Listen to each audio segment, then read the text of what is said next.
নমস্কার। রাজ্যের ও দেশ বিদেশের বাছাই করা গুরুত্বপূর্ণ 25টি তাজা খবর দেখে নিন এক নজরে। প্রথমেই থাকছে সংবাদ শিরোনাম। নিয়োগ পরীক্ষায় দুর্নীতি, এবার ছাত্র বিক্ষোভের রণক্ষেত্র বিহার, মিছিল রুখতে জলকামান পুলিশের। নিয়োগ দুর্নীতি, কোন চাকরির দাম কত, অযোগ্যদের জন্য ছিল রেড চার্ট, পার্থদের বিরুদ্ধে চার্জশিট ইডির। এসআইআরে বাদ মানে নাগরিকত্ব খারিজ নয়, প্রকল্প থেকেও বঞ্চিত নয়, পর্যবেক্ষণ সুপ্রিম কোর্টের। বারুইপুরে বিজেপি কর্মী খুনে গ্রেপ্তার দলের ওই 4, পুলিশের জালে সাসপেন্ডেড নেতাও। সাগরের নিম্নচাপের ভুকরুটি, ভাসবে কোন কোন জেলা, কেমন থাকবে কলকাতার আবহাওয়া। নিম্নমানের নয়া নজির, শুভেন্দুর হুমকিতে রাষ্ট্রপতি প্রধান বিচারপতির হস্তক্ষেপ চাইলেন মমতা। রাস্তায় যাতে বেরোতে না পারেন আমি সে ব্যবস্থা করব, অন্নপূর্ণা নিয়ে উত্তর দিতে গিয়ে হুমকি দিলেন শুভেন্দু, পোস্টে অভিযোগ মমতার। ক্ষমতা হারালেও দাদাগিরি সোহমের, পাওনা চাইতে গেলে কাঠমিস্ত্রিকে মারধর দায়ের অভিযোগ। বকখালির একাধিক হোটেলে নেই সঠিক অগ্নি নির্বাপন ব্যবস্থায়, প্রশাসনের সারপ্রাইজ ভিজিটের ফাঁস কেলেঙ্কারি। ইসলামে বাধ্যতামূলক নয় হিজাব, মুসলিম পড়ুয়ার আবেদন খারিজ করে আর কি বলল হাইকোর্ট। চিনির মূল্যবৃদ্ধি রুখতে দ্রুত অ্যাকশন, মুখ্যমন্ত্রীর হুঁশিয়ারির পরদিনই বাজারে হানা ইডির। দুর্গাপুজোর থিম খোদ মুখ্যমন্ত্রী, নন্দীগ্রাম থেকে নবান্ন ফুটে উঠবে কলকাতার এই পুজোয়। অভিষেককে নিয়ে রাজ্যের আপত্তি শুনল না হাইকোর্ট, সুপ্রিম কোর্টের শর্তেই বিদেশ যেতে পারবেন সাংসদ। রোগী ভর্তির পর 72 ঘন্টা প্রাইভেট প্র্যাকটিস বন্ধ, সরকারি হাসপাতালের চিকিৎসকের জন্য করা নিয়ম স্বাস্থ্য ভবনের। ট্রাম্প পুত্রকে খুনের হুমকি, মাথার দাম 95 কোটি, ব্যারনকে কোথায় মারা যাবে সম্প্রচার ইরানি টিভিতে। বিশেষভাবে সক্ষম, বার্ধক্য ও বিধবা ভাতা বেড়ে হলো 2000, ঘোষণা নবান্নের, তবে থাকছে কিছু নিয়মও। আরাবুল তৃণমূল থেকে আইএসএফে গেল, ওখান থেকে তৃণমূলে আসছে, এসব লোক রাজনীতির বাইরে থাকা ভালো বিস্ফোরক দিলীপ ঘোষ। প্রেমিকের গাড়িতে 3400 চুমু প্রেমিকার, গোয়ালিয়রের চুম্বন গাড়ির ভিডিও ভাইরাল, চালান কাটল পুলিশ। ফুটপাতে দুধ গরম বিতর্কে বাচ্চা কোলে মুখ্যমন্ত্রীর কাছে মহিলা, বাসস্থানের ব্যবস্থা করব বললেন শুভেন্দু। রাম মন্দিরে চুরি প্রকাশ্যে এনেছিলেন, উত্তরপ্রদেশে সাংবাদিকদের বিরুদ্ধেই দায়ের মামলা। দিল্লি রাঁচির পর প্রশ্ন ফাঁস নিয়ে উত্তাল পাটনা, বিহারের সিভিল সার্ভিস পরীক্ষা বাতিলের দাবি, বিক্ষোভ সামলাতে জলকামানো। দুর্নীতি ও তোলাবাজিতে জিরো টলারেন্স, দলের ভাবমূর্তি রক্ষায় ফের কড়া বার্তা শ্রমিক ভট্টাচার্যের। বাড়ি তৈরি করতেই সময় লাগে, সরকারকে বিচার 1 বছর পর 5 অগ্রাধিকার জানালেন মুখ্যমন্ত্রী শুভেন্দু অধিকারী। যাদবপুর কাণ্ডের তদন্তে রেজিস্ট্রারের সঙ্গে বৈঠক সহকারী পুলিশ কমিশনারের, চাওয়া হলো সিসিটিভি ফুটেজ। এবার পুরুষ অন্নপূর্ণা, 3000 ঢুকতেই টাকা ফেরত দিতে বিডিও অফিসে ছুটলেন শামজাদ শেখ। এছাড়াও রয়েছে আরও বেশ কিছু গুরুত্বপূর্ণ খবর, পুরো বিস্তারিত জানতে ভিডিওটি শেষ পর্যন্ত শুনুন।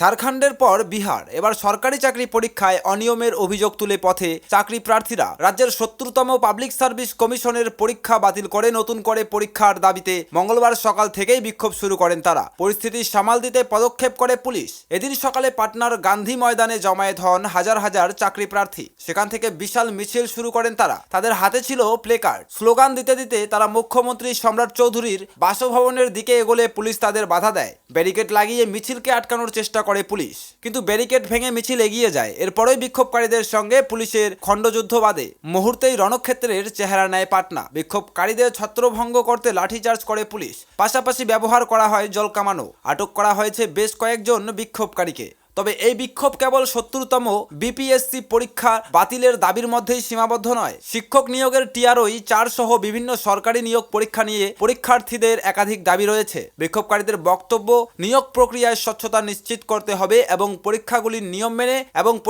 নিয়ম মেনে সুষ্ঠুভাবে সম্পূর্ণ করতে হবে। গত কয়েকদিন ধরেই পাটনায় এই নিয়ে বিক্ষোভ চলছিল। সোমবার পরিস্থিতি আরো উত্তপ্ত হয়। মঙ্গলবার বিক্ষোভরত একজন ছাত্রনেতা বলেন, আমরা মুখ্যমন্ত্রীর সঙ্গে দেখা করতে চাই, কারণ সরকার বারবারই আলোচনার টেবিলে কনিষ্ঠ কর্মকর্তাদের পাঠায়, কিন্তু তারপর বিষয়টি ধামাচাপা পড়ে যায়। যদি মুখ্যমন্ত্রী আমাদের সঙ্গে আলোচনায় বসেন এবং আনুষ্ঠানিক বিজ্ঞপ্তি জারি করা হয়, তাহলে আমরা আন্দোলন প্রত্যাহার করতে প্রস্তুত।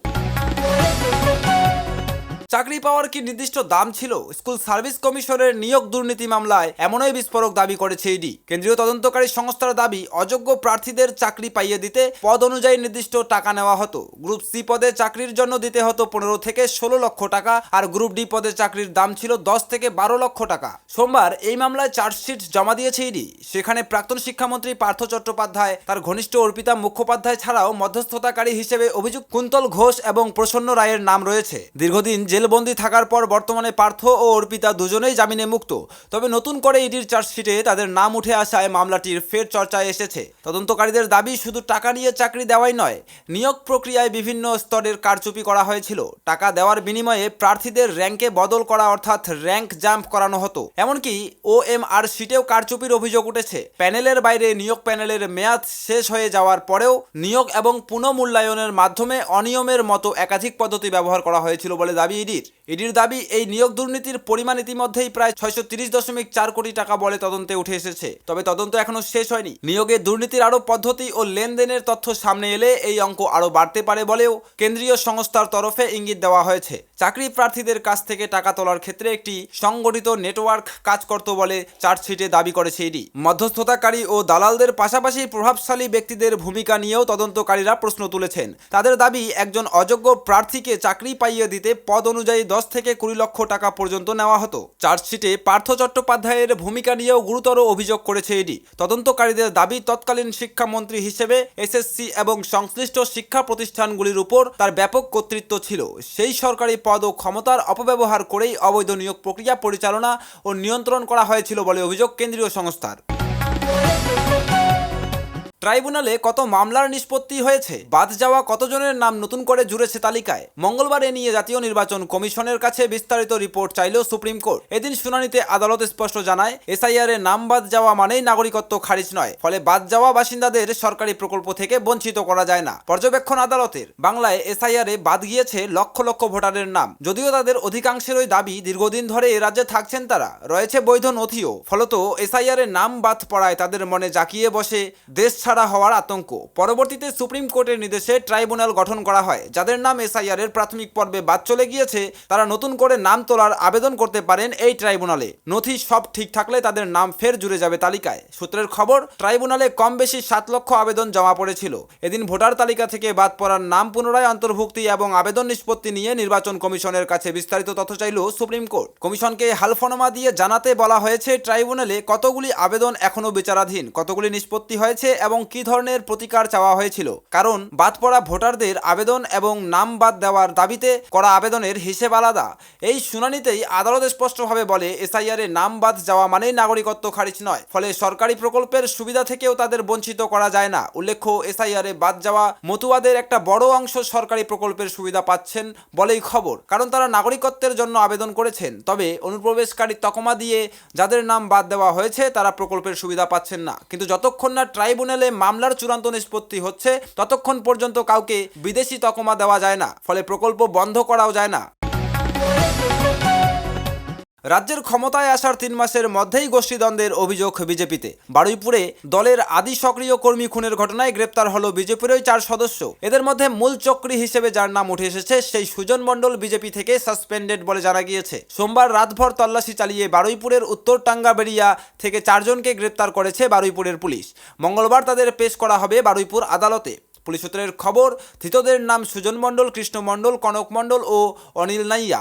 এরা সকলেই উত্তর ট্যাঙ্গাবেরিয়ার বাসিন্দা বলে জানা গিয়েছে। রবিবার রাতে বাপি প্রামাণিক নামে এলাকার আদি বিজেপি কর্মীকে ডেকে কুপিয়ে খুনের ঘটনার পর সোমবার দিনভর উত্তপ্ত ছিল এলাকা। সুজন মণ্ডল নামে বিজেপি নেতাকে মূল অভিযুক্ত বলে দাবি করে থানায় এফআইআর দায়ের করেছিল বাপির পরিবার। তার ভিত্তিতে সোমবার রাতে সুজন ও বাকি তিনজনকে আটক করে জিজ্ঞাসাবাদ করেন বারুইপুরের জেলা পুলিশের আধিকারিকেরা। তাদের বয়ানে অসঙ্গতি ধরা পড়ায় 4 জনকেই গ্রেপ্তার করা হয়। পুলিশের দাবি, হত্যাকাণ্ডের মূল চক্রী দল থেকে সাসপেন্ডেড হওয়া সুজনই। রবিবার রাতে বারুইপুরের উত্তর ট্যাঙ্গাবেরিয়ায় নৃশংসভাবে খুন হন বাপি প্রামাণিক নামে বিজেপি কর্মী। স্থানীয় সূত্রে জানা গিয়েছে নিহত বাপি বারবারই সক্রিয় বিজেপি কর্মী। তৃণমূলের অত্যাচারে গত 10 বছরের মধ্যে বেশিরভাগ সময় ঘর ছাড়া থাকতে হয়েছে তাকে। বিজেপি ক্ষমতায় আসার পর নিশ্চিন্তে বাড়ি ফিরেছিলেন। সম্প্রতি এলাকায় একটি দোকানও খোলেন, কিন্তু তাতেও বাঁচা হলো না বাপির। পরিবারের দাবি, রবিবার রাতে ফোনে বাড়ি থেকে ডেকে পাঠানো হয় বাপিকে। অভিযোগ, মাঝ রাস্তায় তাকে বেধড়ক মারধর করা হয়, ধারালো অস্ত্র দিয়েও হামলা চালানো হয় বলে অভিযোগ। তাতেই মৃত্যু হয় বাপির। পরিবারের অভিযোগ, বিজেপি নেতা সুজন মণ্ডল পরিকল্পনা মাফিক তৃণমূল অস্ত্রিত দুষ্কৃতীদের নিয়ে এই হত্যাকাণ্ড ঘটিয়েছে। গেরুয়া শিবিরের প্রাক্তন জেলা সভাপতি অবশ্য দাবি, সুজন দলের কেউ নয়, তাকে আগেই সাসপেন্ড করা হয়েছে। বঙ্গোপসাগরে ফের ঘনীভূত নিম্নচাপ, যার জেরে বঙ্গে ফের ভারী বৃষ্টিপাতের পূর্বাভাস দিল আলিপুর হাওয়া অফিস। দক্ষিণ এবং উত্তরবঙ্গের একাধিক জেলায় আগামী 24 ঘন্টায় ভারী বৃষ্টির সম্ভাবনা রয়েছে বলে জানাচ্ছেন আবহাওয়াবিদরা। যদিও বঙ্গে ভারী বৃষ্টির পূর্বাভাস থাকলেও এখনও এই ভ্যাপসা গরম থেকে বঙ্গবাসীর রেহাই নেই। আলিপুর আবহাওয়া দপ্তর সূত্রে জানা গিয়েছে, বঙ্গোপসাগরে নতুন করে একটি নিম্নচাপ তৈরি হয়েছে। পাশাপাশি বঙ্গে এখনও সক্রিয় মৌসুমী বায়ু। জানা গিয়েছে, মৌসুমী অক্ষরেখাটি অমৃতসর, পাতিয়ালা, লখনৌ হয়ে উত্তর পশ্চিম বঙ্গোপসাগরের নিম্নচাপ অঞ্চল পর্যন্ত বিস্তৃত রয়েছে। তার সঙ্গে আরেকটি অক্ষরেখা উত্তরপ্রদেশ, ঝাড়খণ্ড ও উত্তর ছত্তিশগড় হয়ে সমুদ্রপৃষ্ঠের 3.1 কিমি উপর পর্যন্ত বিস্তৃত। তার ফলে রাজ্যে ফের ভারী বৃষ্টির সম্ভাবনা। এমনকি কলকাতাতেও ভারী বৃষ্টি হবে বলে জানিয়েছে আলিপুর আবহাওয়া অফিস।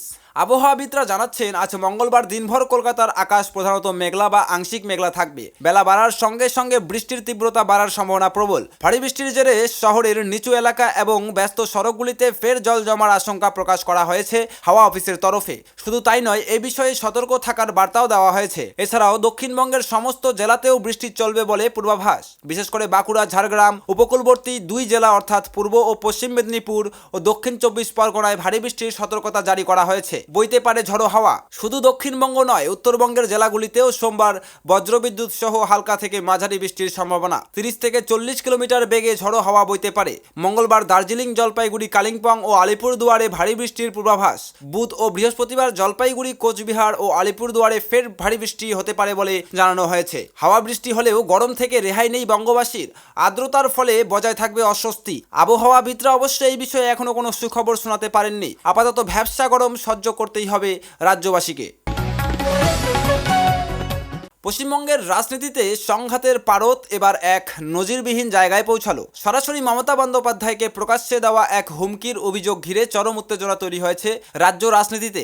সোশ্যাল মিডিয়ায় পোস্ট করে পশ্চিমবঙ্গের প্রাক্তন মুখ্যমন্ত্রী তথা তৃণমূল নেত্রী মমতা বন্দ্যোপাধ্যায়ের অভিযোগ, সরকারি অফিসে বসে তাকে প্রকাশ্যে হুমকি দিয়েছেন বর্তমান মুখ্যমন্ত্রী শুভেন্দু অধিকারী। হুমকি দিয়ে নাকি বলা হয়েছে তাকে এমনকি নিজের ঘরের বাইরেও পা রাখতে দেওয়া হবে না। এই ঘটনাকে ভারতীয় রাজনীতির ইতিহাসের এক নতুন নিম্নমান বলে বর্ণনা করেছেন তৃণমূল। দেশের সাংবিধানিক ভারসাম্য যে আজ চরম সংকটে, সে কথা উল্লেখ করে মমতা বন্দ্যোপাধ্যায় সরাসরি দেশের রাষ্ট্রপতি ও সুপ্রিম কোর্টের প্রধান বিচারপতির জরুরি হস্তক্ষেপ ও প্রতিক্রিয়া দাবি করেছেন। সোশ্যাল মিডিয়ায় স্বেচ্ছার হয়ে মমতা প্রশ্ন তোলেন, আমি ভারতের মহামান্য রাষ্ট্রপতি, দেশের প্রধান বিচারপতি এবং ভারতবর্ষের সার্বভৌম মানুষের কাছে জানতে চাই, এটাই কি আমাদের সংবিধানের স্বপ্নে দেখা ভারতবর্ষ, যেখানে সংবিধানে বর্ণিত প্রতিটি নিয়ম রক্ষার শপথ নিয়ে এক প্রধান বিরোধী দলের সর্বভারতীয় নেত্রীকে এভাবে ঘরের মধ্যে নজরবন্দি করে রাখার প্রকাশ্য হুমকি দেওয়া হয়। শুভেন্দুর বক্তব্য উদ্ধৃত করে মমতা দাবি করেছেন, হুমকির ভাষা অত্যন্ত স্পষ্ট ও দ্ব্যর্থহীন। বলা হয়েছিল, আমি নিশ্চিত করব আপনি যাতে বাড়ি থেকেই বেরোতে না পারেন। এই হুমকির প্রতিটি শব্দের প্রতি দৃষ্টি আকর্ষণ করে তৃণমূল প্রধান জানতে চেয়েছেন, এই কথার প্রকৃত অর্থ ঠিক কি। আমাকে গৃহবন্দী করা, ভয় দেখানো, নাকি রাজনৈতিক উদ্দেশ্য প্রণোদিত আক্রমণ? একটি সাংবিধানিক গণতান্ত্রিক কাঠামোয় কার চলাফেরা কতটা অবাধ থাকবে সেই সিদ্ধান্ত নেওয়ার অধিকার আপনাকে কে দিল? শুভেন্দুকে কড়া মেজাজে আক্রমণ করে তিনি আরও যোগ করেন, হয়তো উনি আমাকে এমন কোনো রাজনৈতিক ব্যক্তিত্বের সাথে গুলিয়ে ফেলেছেন যারা এক নায়কতন্ত্রের সামনে হাঁটু গেড়ে মাথা নত করে অভ্যস্ত। আমি স্পষ্ট বলে দিতে চাই, আমাকে বুঝতে উনি চরম ভুল করেছেন। ক্ষোভের সুর আরও চড়িয়ে মমতা বন্দ্যোপাধ্যায় মনে করিয়ে দেন যে এটি সেলফ মমতা বন্দ্যোপাধ্যায়ের ব্যক্তিগত লড়াই নয়, এর সঙ্গে জড়িয়ে রয়েছে দেশের ভবিষ্যৎ এবং ভারতীয় জনতা পার্টির বিপজ্জনক চিন্তাভাবনা। তার বক্তব্য, শাসক দল আসলে এমন এক ভারতবর্ষ তৈরি করতে চাইছে যেখানে রাজনৈতিক বিরোধীদের কণ্ঠরোধ করা হবে, যে কোনো ভিন্ন মত বা প্রতিবাদকে কঠোর শাস্তি দেওয়া হবে এবং জনগণের সাংবিধানিক মৌলিক অধিকারগুলি হয়ে উঠবে ক্ষমতাসীনের দয়া বা অনুগ্রহের বস্তু। কড়া বার্তা দিয়ে মমতা তার পোস্টে লিখেছেন, ইতিহাস আমাদের একটি স্থায়ী শিক্ষা দেয় যে ক্ষমতা বা বল প্রয়োগ হয়তো কিছু সময়ের জন্য ভয় দেখাতে পারে, কিন্তু চূড়ান্ত অহংকারের হিসাব শেষ পর্যন্ত দেশের সাধারণ মানুষকেই চোকাতে হয়। শাসক দলের অহংকার যতটা উচ্চস্বরে গর্জন করছে, তাদের হতাশা ও মরিয়া ভাব তার চেয়েও বেশি স্পষ্ট হয়ে উঠেছে। ওদের দিন গণনা ইতিমধ্যেই শুরু হয়ে গেছে। মমতার আমলে যা ছিল লক্ষ্মীর ভাণ্ডার, শুভেন্দুর আমলে তাই হয়েছে অন্নপূর্ণা যোজনা। প্রকল্পের লক্ষ্য মহিলাদের আর্থিক সহায়তা দেওয়া। সোমবার সেই প্রকল্প নিয়েই প্রাক্তন বনাম বর্তমান মুখ্যমন্ত্রীর তরজা গড়ালো ভিন্ন খাতে। অন্নপূর্ণা যোজনা নিয়ে প্রাক্তন বনাম বর্তমান মুখ্যমন্ত্রীর তরজা গড়ালো একবারে অন্য খাতে। মমতা বন্দ্যোপাধ্যায়ের উদ্দেশ্যে শুভেন্দু অধিকারীর, ফেসবুকে থাকুন, বাড়ি থেকে বেরোতে হবে না মন্তব্যের পর ফেসবুক থেকেই তাকে নিশানা করলেন তৃণমূল নেত্রী। শুভেন্দুর ব্যবস্থা করব মন্তব্যের প্রেক্ষিতে দেশের রাষ্ট্রপতি, সুপ্রিম কোর্টের প্রধান বিচারপতি, সর্বোপরি জনতার দরবারে 3 বারের মুখ্যমন্ত্রীর প্রশ্ন, সংবিধান কি এমন ভারতের কল্পনা করেছিল? অন্নপূর্ণা যোজনাকে কেন্দ্র করে রাজ্যে ক্ষোভ বিক্ষোভ নিয়ে সোমবার ফেসবুক লাইভে বিজেপি সরকারের কড়া সমালোচনা করেন প্রাক্তন মুখ্যমন্ত্রী মমতা। নবান্নের সাংবাদিক বৈঠকে প্রত্যুত্তরে মুখ্যমন্ত্রী শুভেন্দু বিভিন্ন কথার মাঝে বলেন, ফেসবুকেই থাকুন, আপনাকে রাস্তায় আর বেরোতে হবে না, রাস্তায় আপনি যাতে না বেরোতে পারেন তার ব্যবস্থাও আমি করব। এর কয়েক ঘন্টার পর ফেসবুক এবং অন্যান্য সমাজ মাধ্যমে দীর্ঘ পোস্ট করেছেন মমতা। তিনি অভিযোগ করেন, দেশের ইতিহাসে সর্বনিম্ন স্তরের রাজনীতি হলো। শুভেন্দু সরকারি দপ্তরে বসে প্রকাশ্যে তাকে হুমকি দিয়েছেন এবং ঘোষণা করেছেন যে তিনি নিশ্চিত করবেন যেন প্রাক্তন মুখ্যমন্ত্রী বাড়ি থেকেও বার হতে না পারেন। মমতা লেখেন, আমি ভারতের মাননীয় রাষ্ট্রপতি, ভারতের মাননীয় প্রধান বিচারপতি এবং ভারতের জনগণের কাছে প্রশ্ন রাখছি, এই কি আমাদের সংবিধানের কল্পিত ভারত? প্রাক্তন মুখ্যমন্ত্রীর সংযোজন, একজন বর্তমান মুখ্যমন্ত্রী যিনি সংবিধান রক্ষার জন্য শপথ নিয়েছেন, তিনি দেশের প্রধান বিরোধী দল সর্বভারতীয় তৃণমূল কংগ্রেসের সভানেত্রীর চলাফেরার স্বাধীনতা হরণ করার প্রকাশ্য হুমকি দিয়েছেন। প্রাক্তন মুখ্যমন্ত্রীর দাবি, শুভেন্দুর উচ্চারিত শব্দগুলো স্পষ্ট ও দ্বিধাহীন, আমি নিশ্চিত করব যাতে আপনি বাড়ি থেকে বের হতে না পারেন। মমতা লেখেন, এর আসল অর্থ কি? গৃহবন্দী, ভয় দেখানো, নাকি রাজনৈতিক প্রতিহিংসা? একটি সাংবিধানিক গণতন্ত্রে কে স্বাধীনভাবে চলাফেরা করতে পারবেন তা ঠিক করার অধিকার আপনাকে কে দিয়েছে? আসলে মমতার আমলে যা ছিল লক্ষ্মীর ভাণ্ডার, শুভেন্দুর আমলে তা হয়েছে অন্নপূর্ণা যোজনা। প্রকল্পের লক্ষ্য মহিলাদের আর্থিক সহায়তা দেওয়া।